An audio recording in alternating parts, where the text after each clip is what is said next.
Um, Hello everyone. In this video, I just want to do the comparison between the two system, the Discovery 2 and Discovery 3.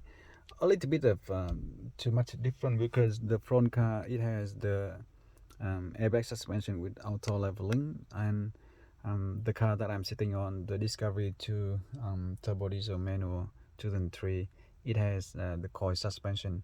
But I can tell how different between them, directly. The Discovery 2 feel good on me. It feels, good, especially when we use the proper, tie and get it to the right pressure. And yeah, over the pump is okay. But it definitely will bring less comfortable than the one with the air suspension in the front.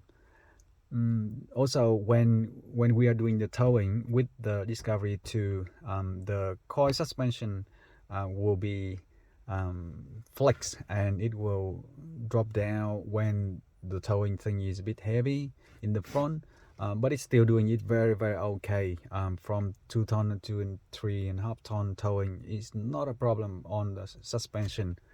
And it never show any shock, looking when come back to the normal day life, driving without the towing. So that means the suspension on the D2 definitely lasts very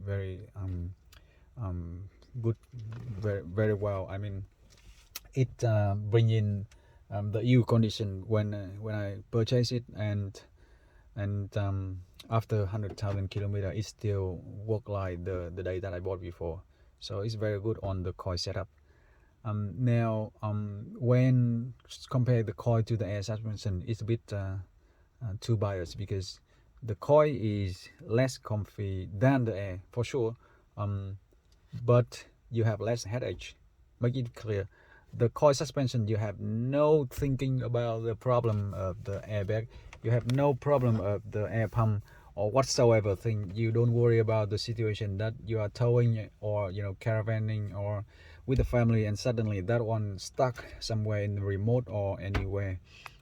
This D2 with the coil suspension just lasts and go anywhere, anytime that I want it to be.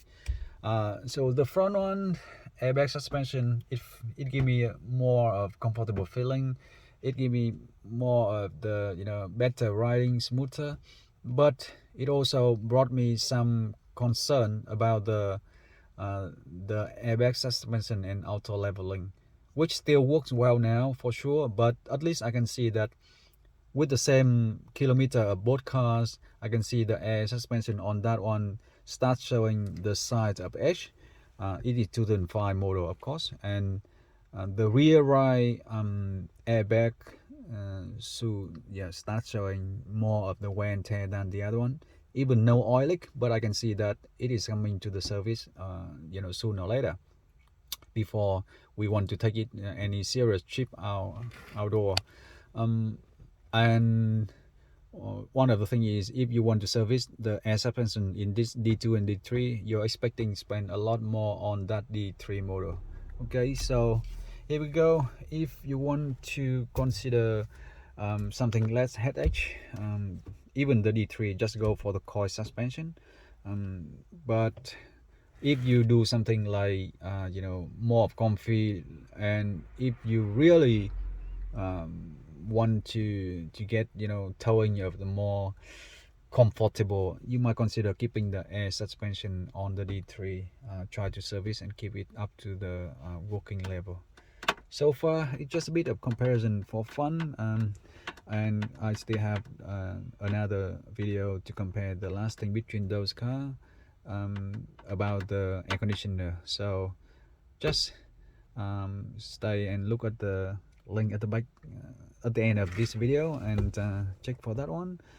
Thanks again for watching, and see you on the next one.